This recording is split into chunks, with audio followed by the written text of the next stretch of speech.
Hey, thanks for watching Teen Theology, where we're helping you know what you believe, why you believe it, so that you can live boldly for Jesus and change the world. That's what we do here. Pretty much everyone knows that one thing a good Christian is supposed to do is go to church. But lately that's been having some pushback. You hear so many people bashing on the church, saying it's abusive, or it's full of hypocrites, or you don't have to go to church to worship God. And guess what? It's all true. Kind of. The truth is, churches are full of people. People can abuse other people, but that's not what God intended. It's full of hypocrites because no one is perfect. You're a hypocrite sometimes. I'm a hypocrite sometimes.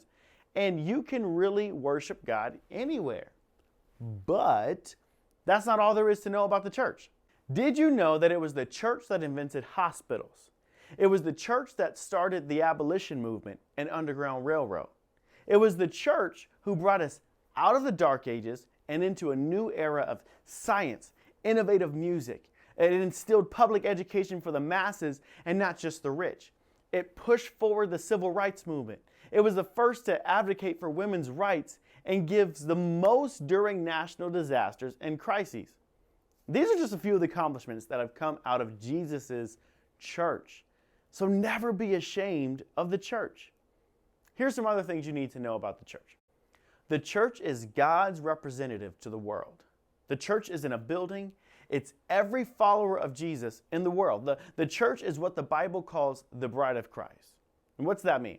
It means that every follower of Jesus is a part of the church, and we together are destined to be in a perfect relationship with Him. God loves the church. When we go to church, it's not just to do our Christian ritual. It's to build each other up. It's like when all the kids get together for Thanksgiving at mom and dad's house and we celebrate and love and help each other. In 1 Peter chapter 2, verse 9, we are called a royal priesthood. The priests were a group of people specifically chosen to worship God together, to speak to God for everyone else, and through them, God can bless the rest of the nation. When we, the priests, come together on Sunday, our worship together brings change.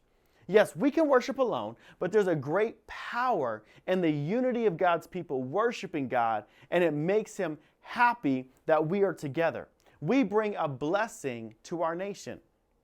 In Matthew 16, 17, and 18, Jesus said that He would build His church and hell would not be able to defeat it.